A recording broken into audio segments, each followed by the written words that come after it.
just to do some writing with me and see what happened. And we ended up doing an album. It was like a home album done on a 16-track tape recorder, of which 2 singles came out. And but eventually the people that signed us to the label we were with left the label and we were dropped. But because we'd enjoyed working with each other, we decided that we should sort of try again. So we wrote our new lot of songs and eventually signed to RCA, and we did 3 albums for them.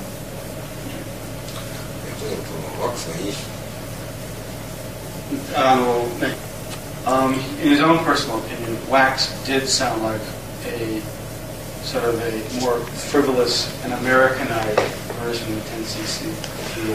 Yeah, I think one of the main differences was in the lyrics. We tended to write kind of more mundane lyrics, if you like. It was kind of very quick, you know. It wasn't sort of as intellectual as 10cc, but we never wanted it to be 10cc.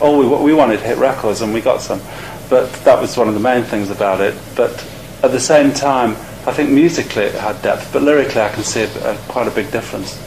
I mean, we did things that were sort of almost like Moon and June, you know. But we just felt that suited us at the time. When you talk about this American thing, I don't quite follow you. How was this manifested in the sound, though?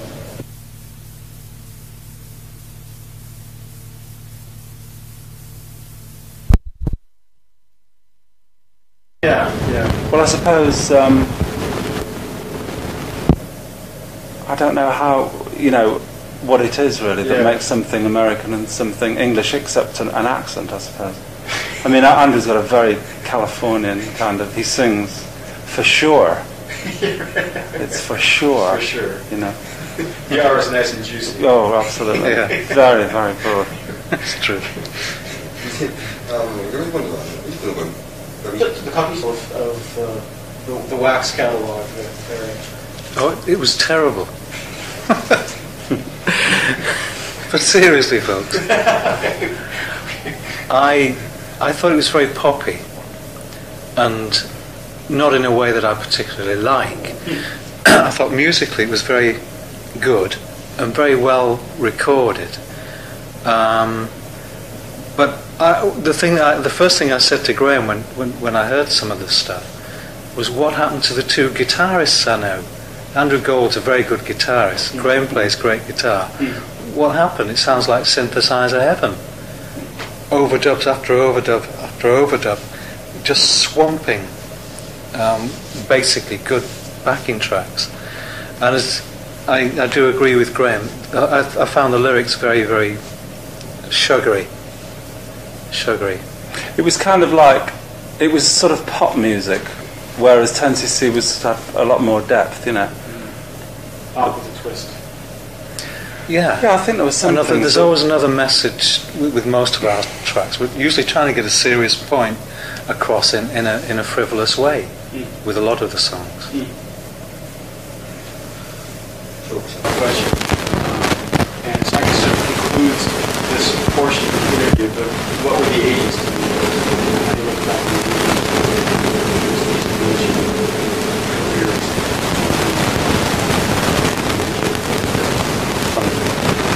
doing sort of sugary pop songs all over the place. Doing the 3 albums, sort of doing a lot of promotion things, which are, and you know, travelling around a lot. So it was a very good time. I enjoyed it. I enjoyed the 80s very much too, because, well, main thing working with Paul, who was certainly one of my writing heroes. And also, I did quite a lot of production for other people, which is something else I enjoy doing. Because with the 10cc, with all the earlier 10cc stuff, I used to engineer and mix everything for the band. And that's something I stopped doing on the latter albums. Doing it. Something I wanted to get back into. So I enjoyed producing people like the Abigail, who's an English band called Sad Cafe, who had some good hits with it. And quite a few other artists who never really made it. I did enjoy working for other people in that way.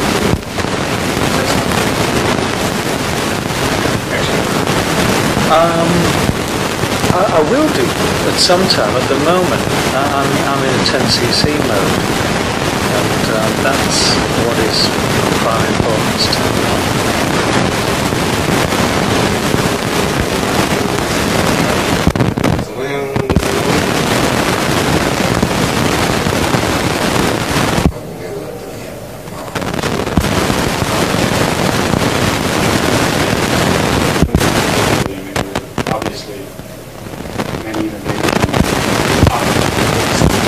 There's a lot of rubbish as well towards the end.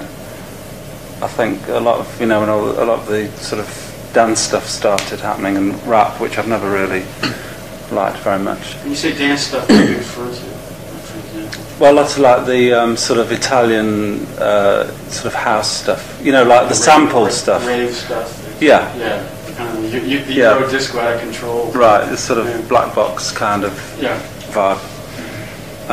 Which I never liked. I mean, I hated the idea of sampling stuff anyway. I think the 80s was probably the weakest decade of the last 4 decades, musically.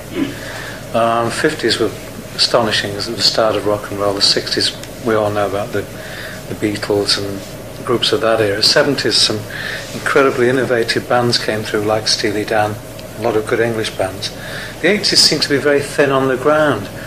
The only ones I can really remember that come to mind would be groups like Police, Dire Straits, who were around in the late 70s, of course. Some of the Phil Collins albums I enjoyed, certainly his first album, first 2, I thought were fabulous. But again, looking back on it, it was the thinnest decade this century. Musically, yeah. If you think about it seriously, you can go back to each of the decades. The war years were a bit sketchy, of course, but there was still good bebop music coming through there, and transition from big band to rock and roll bands. And the 30s were brilliant, and the 20s were fantastic. The 80s are pretty thin. Talking, turning back the hands of time here, it reminded him of your comments many years ago when punk started to get into vogue, and you commented publicly, Eric, that you would discuss it with the Sex Pistols. Looking back, how do you evaluate what punk was and how it evolved in a new wave, or what exactly new wave was? Well, I remember my feelings at the time, and what really made me angry was the fact that there was nothing there that I could buy and enjoy. And I loved to buy other people's music, but there was nothing coming through that period that I could possibly listen to with any pleasure whatsoever. However, it was a great period for cleaning up what was happening in Britain, because it was getting boring. The latter part of the 70s, some of the major groups were becoming very, very self-indulgent and boring. And punk came along and said, stuff this. We don't want all this airy-fairy stuff. Let's do something, let's go back to basics. They also had their own audience too, the young kids coming up who didn't want to listen to the 15th Yes album or whatever. They wanted their own thing to identify with. And I know that because I've got children myself. So I think it was a very healthy thing that it happened. But there's still nothing from that period I could even listen to now and say, what a great track that was. Wow. Sid Vicious singing My Way. What do you say? Well, interestingly enough, I believe it was Rolling Stone magazine called London Calling. Yeah. The best album. But that is actually that is a good record, I think. That is a good record. But of course you always get the odd good thing. Yeah. It's the fluke. But it was a cultural thing, I mean, it was also so tied up in fashion as well. The things got blurred between what was. It's not just music, is it? It wasn't just a musical thing. Yeah. But it was. Eric said it was a healthy. Looking back, and it was a healthy thing. Mm-hmm. We'll now get into questions on 10cc at long last. There are basically been three versions of the band. There were four of you, first of all, then there were two of you, and now the band is back again. What are the decisive, the more seminal points that define each rendition of the band? Well, this one's really the same as the last one. I mean, there's no... After Kevin Lowell left, Eric and I decided that we were going to carry on as 10cc. And, I mean, this sort of incarnation of 10cc is... The only way it's different is in terms of the way that we made this last particular album. That wasn't to kind of our group. But, you know, when we recorded before, we had musicians with us that were on the road with us, that were always with us. People like Paul Burgess and Rick Fenn and Stewart Tosh. But this time we decided that, as we were sort of starting again, that it might be nice to use session musicians and bring in specialists to do specific jobs. Does that answer your question? Yeah, well, at least the latest incarnation, I suppose. Yeah. And, well, I guess so we're just to assume, like, the first version of the band is different from the second in that Lowell and Kevin left. It was just, yeah. That's pretty much said it all. Yeah. Yeah. What more can you say? What more can you say?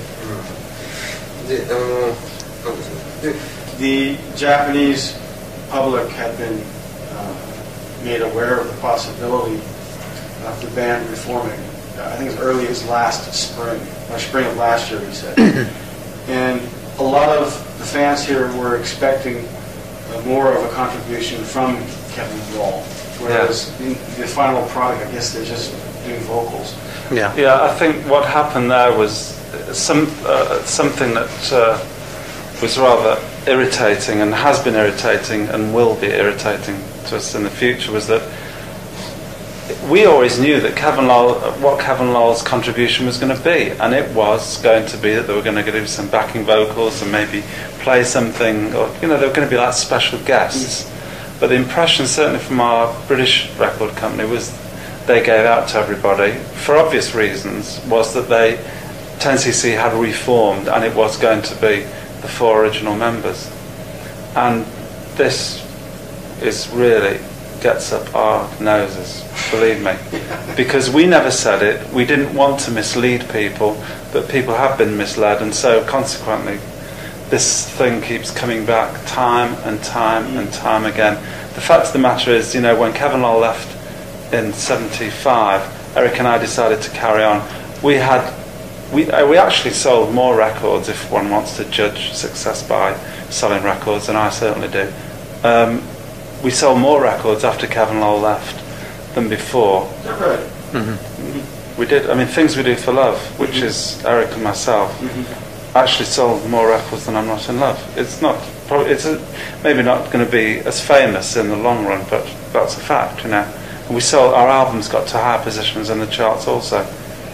So it's a constant irritant to us that we're sorry, but we didn't tell everybody ourselves that Kevin Lowell were going to be, guests back in the band again. Yeah, so it's the record company's leak. Their convenient leak. Yeah. And we'll have to carry all the crap, but... Yeah. Well, what on earth did Graham and Eric do to turn off poor Lowell and Kevin? Yeah, I know, Position. On behalf of many a 10cc fan, there was the popular perception that you two guys were sort of the Tim Panelli pop specialists, and Kevin and Lowell gave the unit more of a conceptual depth, conceptual twist, if you will, which may be very unfair. Would you care to set the record straight on this matter? That popular perception does exist among 10cc fans in Japan. He feels. I think if you break down the hit records, you'll find that Graham and I wrote 99% of them. But that is what success is gauged by, the number of records you sell. Graham and I wrote I'm Not in Love,